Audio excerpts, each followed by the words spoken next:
നമസ്കാരം. ജനാധിപത്യത്തിൽ കീഴ്വഴക്കങ്ങൾ പതിവാണ്. അതിനെ അങ്ങ് മൊത്തത്തിൽ നിഷേധിക്കുന്നതോ ആ കീഴ്വഴക്കങ്ങൾ തെറ്റാണ് എന്ന് പറഞ്ഞ് വിപ്ലവം പ്രഖ്യാപിക്കുന്നതോ അല്ല ഉചിതമായ നടപടി. കീഴ്വഴക്കങ്ങൾ സമൂഹത്തിന് ഗുണം ചെയ്യുന്നവയെ അംഗീകരിക്കുന്നത് തന്നെയാണ്. ലിഖിതമല്ലാത്ത ഒരു ഭരണഘടനയാണ് ബ്രിട്ടനെ എന്നോർത്ത് വേണം നമ്മൾ ജനാധിപത്യത്തെക്കുറിച്ച് സംസാരിക്കാൻ. നമ്മുടെ നാട്ടിൽ നിയമസഭയിലും സുപ്രീം കോടതിയിലുമൊക്കെ ഇത്തരം കീഴ്വഴക്കങ്ങളുണ്ട്. എന്നാൽ ചില കീഴ്വഴക്കങ്ങൾ അതാത് കാലഘട്ടത്തിന് അനുസൃതമായി നിർമ്മിച്ചതും പിന്നീട് അവസാനിപ്പിക്കേണ്ടതുമാണ്. എന്നാൽ പലരും അതിന് സുഖം പിടിച്ചു പറ്റിയാൽ അവസാനിപ്പിക്കാൻ ഒരുക്കമല്ല. എന്നാൽ വി ഡി സതീശൻ അത്തരം കീഴ്വഴക്കങ്ങളൊക്കെ ഇല്ലാതാക്കാൻ നിശ്ചയദാർഢ്യത്തോടെ രംഗത്തിറങ്ങിയിരിക്കുന്നു. അതിലൊന്നിനെക്കുറിച്ച് ഏതാനും ദിവസങ്ങൾക്ക് മുമ്പ് ഞാനൊരു വീഡിയോ ചെയ്തിരുന്നു. പോലീസ് ഉദ്യോഗസ്ഥന്മാർ രാഷ്ട്രീയക്കാരെ കാണുമ്പോൾ നിരന്നു നിന്ന് സല്യൂട്ട് അടിക്കുന്ന പരിപാടി. അതിനുവേണ്ടി പോലീസ് ഉദ്യോഗസ്ഥരെ വിളിച്ചു വരുത്തി വെയിലത്ത് നിർത്തുന്നത് അനുചിതമാണെന്നും അവരുടെ വിലയേറിയ സമയം നഷ്ടപ്പെടുത്തുന്നുവെന്നും അതുകൊണ്ട് താനിത് അവസാനിപ്പിക്കുമെന്നും പറഞ്ഞ് വി ഡി സതീശൻ മുമ്പോട്ട് പോയത് ഏറെ ശ്രദ്ധ നേടിയിരുന്നു. വാസ്തവത്തിൽ ബ്രിട്ടീഷുകാരുടെ കാലത്ത് അവരുടെ ഭരണാധികാരം നിലനിർത്താൻ കീഴുദ്യോഗസ്ഥന്മാർ മേലുദ്യോഗസ്ഥന്മാരെ സല്യൂട്ട് അടിപ്പിച്ച് ശീലിപ്പിച്ചതാണ്. ഇന്നും IPS കിരീടമുള്ള പലരും കീഴുദ്യോഗസ്ഥന്മാരെ വെയിലത്ത് നിർത്തി ഈ സല്യൂട്ട് അടി ആഘോഷിച്ചുകൊണ്ടിരിക്കുന്നു. ഇത് അവസാനിപ്പിക്കാനുള്ള വിപ്ലവകരമായ തീരുമാനമാണ് വി ഡി സതീശൻ എടുത്തത്. അതുപോലെ തന്നെ ശ്രദ്ധേയമായ ഒരു കീഴ്വഴക്ക ലംഘനം ഇന്നലെ സഭയിൽ നടന്നു. നമുക്കൊക്കെ അറിയാം, സ്പീക്കറും ഡെപ്യൂട്ടി സ്പീക്കറും നിഷ്പക്ഷരായിരിക്കണം. സ്പീക്കർ സഭയുടെ നാഥനാണെങ്കിൽ ഡെപ്യൂട്ടി സ്പീക്കർ ഉപനാഥനാണ്. സ്പീക്കർ അവധിയിലാവുമ്പോൾ, വരാൻ കഴിയാതെ വരുമ്പോൾ, മടുക്കുമ്പോഴൊക്കെ ഡെപ്യൂട്ടി സ്പീക്കർക്ക് കസേരയിൽ ഇരുന്നുകൊണ്ട് തന്നെ സഭയെ നിയന്ത്രിക്കാം. നിഷ്പക്ഷത ഉള്ളതുകൊണ്ട് തന്നെ അവർക്ക് ആരുടെയെങ്കിലും പക്ഷം ചേരാൻ കീഴ്വഴക്കമില്ല. സ്പീക്കർ അങ്ങനെ ചേരരുത് എന്നത് ന്യായമായ കാര്യം. എന്നാൽ വല്ലപ്പോഴും മാത്രം ആ കസേരയിൽ ഇരിക്കാൻ ഭാഗ്യം ലഭിക്കുന്ന ഡെപ്യൂട്ടി സ്പീക്കർ അങ്ങനെ ചെയ്യേണ്ടി വരണമെന്ന് എവിടെയാണ് നിയമം? അങ്ങനെ ഒരു നിയമവും ഒരിടത്തും എഴുതി വെച്ചിട്ടില്ല. എന്നാൽ അതൊരു കീഴ്വഴക്കമാണ്. പ്രതിപക്ഷ നേതാവിൻ്റെ അടുത്തിരുന്ന് ഡെപ്യൂട്ടി സ്പീക്കർ മൂകസാക്ഷിയായി കളി കണ്ടുകൊണ്ടിരിക്കും. സ്പീക്കർ എണീറ്റ് പോകുമ്പോൾ മാത്രം ഡെപ്യൂട്ടി സ്പീക്കർ പോയിരിക്കണം. അതേസമയം ഡെപ്യൂട്ടി സ്പീക്കറും എത്തിയിരിക്കുന്നത് ഏതെങ്കിലും ഒരു നിയമസഭാ മണ്ഡലത്തിൽ നിന്നാണ്.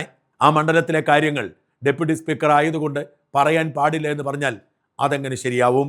അതുകൊണ്ട് തന്നെ ആ കീഴ്വഴക്കം മാറണം. നന്ദി പ്രമേയത്തിൽ പങ്കെടുക്കാനും സബ്മിഷൻ നടത്താനുമൊക്കെ ഡെപ്യൂട്ടി സ്പീക്കർക്കും അധികാരം വേണം. ഈ ആശയം ഡെപ്യൂട്ടി സ്പീക്കർ ഷാനിമോൾ ഉസ്മാൻ മുഖ്യമന്ത്രി വി ഡി സതീശന് മുമ്പിൽ വയ്ക്കുന്നു. വി ഡി സതീശൻ സ്പീക്കറോട് സംസാരിക്കാൻ പറയുന്നു. സ്പീക്കറും തത്വത്തിൽ അംഗീകരിക്കുന്നു. ഇന്നലെ സഭ കൂടിയപ്പോൾ ഇക്കാര്യം ചോദിച്ചുകൊണ്ട് ഡെപ്യൂട്ടി സ്പീക്കർ എണീറ്റ് നിൽക്കുന്നു. സർ, എന്നെ ഈ സഭയുടെ ഡെപ്യൂട്ടി സ്പീക്കറായി തെരഞ്ഞെടുത്തതിൽ ഞാൻ നന്ദി രേഖപ്പെടുത്തുകയാണ്. ഈ സഭ അർപ്പിച്ചിരിക്കുന്ന ഉത്തരവാദിത്തം, വിശ്വാസം അത് പരിപൂർണമായി നിർവഹിക്കാൻ ഞാൻ പരിശ്രമിക്കുമെന്നുള്ള ഉറപ്പ് ഇവിടെ നൽകുകയാണ്. ബഹുമാനപ്പെട്ട സഭാധ്യക്ഷൻ്റെ ശ്രദ്ധയിലേക്ക് ഒരു പ്രത്യേക കാര്യം കൊണ്ടുവരികയാണ്. ഡെപ്യൂട്ടി സ്പീക്കർക്ക് സബ്മിഷനോ ശ്രദ്ധ ക്ഷണിക്കലോ ഒന്നും ഇവിടെ കീഴ്വഴക്കങ്ങളുടെ ഭാഗമായിട്ട് അനുവദിക്കുന്നില്ല. ഞാൻ അഭ്യർത്ഥിക്കുകയാണ്, ഈ ബഡ്ജറ്റ് ചർച്ച പൈലറ്റ് ചെയ്യാനുള്ള അവസരം ഡെപ്യൂട്ടി സ്പീക്കർക്കുണ്ട്. ഇനി വരാൻ പോകുന്ന ഡെപ്യൂട്ടി സ്പീക്കർമാർക്കടക്കം ഒരു നല്ല കാലം ഉണ്ടാകട്ടെ എന്നുകൂടി കരുതിയാണ് ഞാനിതിവിടെ സൂചിപ്പിക്കുന്നത്. പരിശോധിക്കാവുന്നതാണ്. അപ്പോൾ അത് സഭയുടെ കീഴ്വഴക്കങ്ങളും പാരമ്പര്യവുമെല്ലാം പരിപൂർണമായി ബഹുമാനിച്ചുകൊണ്ട് അങ്ങേപോലെ ഒരാൾ ഈ സഭാധ്യക്ഷരായി ഇരിക്കുമ്പോഴാണ് ഇത് പറയാൻ കഴിയുന്നത്. കാരണം ഇത് അംഗങ്ങളുടെ അവകാശത്തെ സംബന്ധിച്ചും ജനകീയനും നിയമജ്ഞാനിയുമായിട്ടുള്ള അങ്ങ് ഈ സഭാധ്യക്ഷനായിരിക്കുമ്പോൾ ഈ വിഷയത്തിന് പരിഹാരമുണ്ടാകുമെന്ന് ഞാൻ പ്രതീക്ഷിക്കുകയാണ്. ഇത് പറഞ്ഞ ഉടൻ തന്നെ മുഖ്യമന്ത്രി വി ഡി സതീശൻ എണീറ്റ് നിൽക്കുന്നു. കീഴ്വഴക്കങ്ങൾ മാറാനുള്ളതാണ്. അതുകൊണ്ട് ഡെപ്യൂട്ടി സ്പീക്കറുടെ നിർദ്ദേശം ചർച്ച ചെയ്യേണ്ടതാണ്, ചരിത്രത്തിൽ ഇടം പിടിക്കണം. ഈ സഭയിലെ ഡെപ്യൂട്ടി സ്പീക്കർക്ക് മാത്രമല്ല, വരാൻ പോകുന്ന സഭകളിലെ ഡെപ്യൂട്ടി സ്പീക്കർമാർക്കും ഇത് ശാപമോക്ഷമായി മാറും എന്ന് പറഞ്ഞ് ആവേശം കൊള്ളിക്കുന്നു. ബഹുമാന്യായ ഡെപ്യൂട്ടി സ്പീക്കർ വളരെ പ്രധാനപ്പെട്ട ഒരു നിർദ്ദേശമാണ് വെച്ചത്. ന്യായമായ ഒരു ആവശ്യമാണ് വെച്ചത്. കൺവെൻഷനിൽ ഈ റൂൾസ് ഓഫ് പ്രൊസീജിയറിൽ എങ്ങും എഴുതിയിട്ടില്ല. അതായത് ഡെപ്യൂട്ടി സ്പീക്കർക്ക് അവരുടെ നിയോജകമണ്ഡലത്തെ പറ്റിയോ പൊതുവായൊരു കാര്യത്തെ പറ്റിയോ ഒരു സബ്മിഷൻ ഉന്നയിക്കാൻ പാടില്ല, ഒരു കോളിംഗ് അറ്റൻഷൻ പാടില്ല എന്ന് റൂൾസ് ഓഫ് പ്രൊസീജിയറിൽ എങ്ങുമില്ല, ഒരു സ്ഥലത്തുമില്ല. ഒരു കൺവെൻഷനാണ്. ഡെപ്യൂട്ടി സ്പീക്കർ അവിടെ വന്ന് പ്രതിപക്ഷ നേതാവിൻ്റെ അടുത്തിരിക്കണം. എൻ്റെ കൂടെ ഉണ്ടായിരുന്ന ഒരു ഡെപ്യൂട്ടി സ്പീക്കർ, അദ്ദേഹവും ഇതേ പ്രശ്നം തന്നെ എപ്പോഴും ഉന്നയിക്കുമായിരുന്നു. ഇതൊരു ന്യായമായ കാര്യമാണ്. ചില കൺവെൻഷൻസ് നമുക്ക് മാറ്റാനുള്ളതാണ്. എല്ലാ MLA-മാരും വരുന്നത് ഓരോ നിയോജകമണ്ഡലത്തെ പ്രതിനിധാനം ചെയ്തുകൊണ്ടാണ്. ആ നിയോജകമണ്ഡലത്തിലെ ജനങ്ങൾക്കും ഒരുപാട് ആഗ്രഹങ്ങളുണ്ട്. നമ്മുടെ ജനപ്രതിനിധി വന്ന് അവരുടെ ആവശ്യം ഈ നിയമസഭയിൽ ഉന്നയിക്കണമെന്ന്. അങ്ങേപോലെ ഒരു പരിണതപ്രജ്ഞനായ ഒരു സ്പീക്കർ, ബഹുമാനിയായ ഡെപ്യൂട്ടി സ്പീക്കർ മുമ്പോട്ട് വെച്ച ഈ ആവശ്യം പരിഗണിച്ച് എനിക്ക് തോന്നുന്നു ഈ സഭയുടെ പൂർണ്ണമായ പിന്തുണ അക്കാര്യത്തിൽ ഉണ്ടാവുമെന്നാണ് തോന്നുന്നു. അതുകൂടി നൽകിക്കൊണ്ട് ഒരു തീരുമാനം എടുക്കണമെന്ന് ഞാൻ അഭ്യർത്ഥിക്കാം.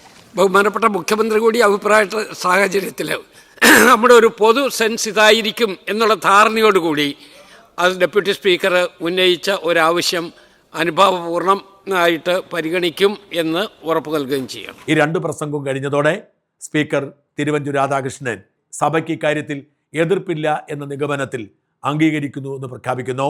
പ്രതിപക്ഷം പോലും ശബ്ദമുയർത്തിയില്ല. കേരളത്തിൽ നിയമനിർമ്മാണ സഭ ആരംഭിച്ച അന്നു മുതൽ ഇന്നലെ വരെയുള്ള ചരിത്രവും കീഴ്വഴക്കവും മാറ്റിമറിച്ചുകൊണ്ട് ഡെപ്യൂട്ടി സ്പീക്കർക്ക് മറ്റ് MLA-മാരെ പോലെ തന്നെ മണ്ഡലത്തിലെ കാര്യങ്ങളും വിഷയങ്ങളും അവതരിപ്പിക്കാൻ കഴിയും. ഏതൊരു MLA-യുടെയും അവകാശമുണ്ട് എന്ന് പ്രഖ്യാപിക്കുകയായിരുന്നു ഇന്നലെ സഭ. ഇങ്ങനെ CPM-നെ നിശബ്ദമാക്കിക്കൊണ്ട് ഇവർ മുമ്പോട്ട് പോകുമ്പോൾ ഇനി എന്തു പറഞ്ഞ് ജനങ്ങളുടെ മുമ്പിലേക്ക് പോകും, എന്തു പറഞ്ഞ് സഭയിൽ പിടിച്ചു നിൽക്കുമെന്നാണ് CPM-കാരുടെ ആലോചന. എന്തായാലും ഇന്നലെ കിട്ടിയ അനുമതി കൃത്യമായി ഉപയോഗിച്ചുകൊണ്ട് ഡെപ്യൂട്ടി സ്പീക്കർ ഷാനിമോൾ ഉസ്മാൻ തൻ്റെ മണ്ഡലത്തിലെ ബസ് സ്റ്റാൻഡ് അടക്കമുള്ള വിഷയങ്ങൾ സഭയിൽ അവതരിപ്പിച്ച് കയ്യടി നേടി. സാർ, ഇൻകം ജനറേറ്റിംഗ് ആയിട്ടുള്ള ഒരു പ്രോജക്റ്റും അരൂരിലില്ല.